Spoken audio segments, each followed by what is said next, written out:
আলাইকুম গাইস, সবাই কেমন আছেন?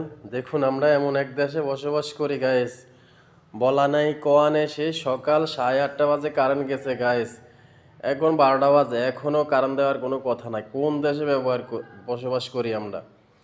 এটা কোনো কথা? কারেন্ট যায় 5 মিনিট, 10 মিনিট, আধা ঘন্টা থাকে, মেনে নেওয়া যায়। আমি এক জায়গায় কাজে আছি গাইস, সে সকাল 8:30 বাজে। এখন এই যে কারেন্টের কাজ সবগুলো, এই যে আমি এখানে ফাল্লা ঝুলাবো, এই যে এগুলো ঝুলাবো, এই যে এগুলো লাগাবো, এখন সম্পূর্ণ কারেন্টের কাজ।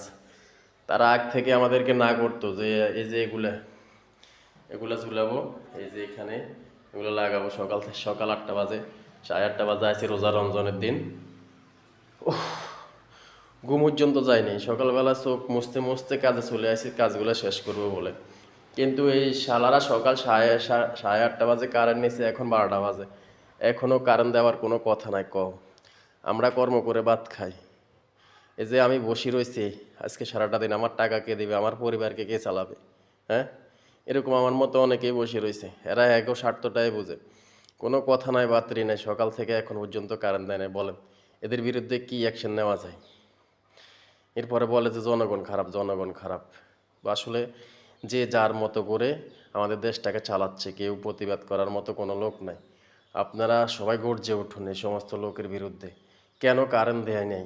কেন দেবে না? আমাদেরকে বলবে যে 1 ঘন্টা কারেন্ট থাকবে না, বা 2 ঘন্টা কারেন্ট থাকবে না, বা সারাদিন কারেন্ট থাকবে না, আমরা সে মিলে প্রিপারেশন নেব। তো এখন আমার গাড়ি ভাড়া দিয়ে আমি এখানে আসছি, এখন গাড়ি ভাড়া দিয়ে যেতে হবে। আমার কাজ তো হলোই না। তো কিসের কারণে হয়নি? আমি অন্য কাজ করতাম, আসতাম না যদি কারেন্ট না দিতে বলতে। তারা যদি বলতো যে আজকে কারেন্ট দেবে না। তো আসলে আমাদের দেশটা যে যার মতো করে চালায়, কোনো প্রতিবাদ নাই ভাই। আমরা এমন দেশে বসবাস করি।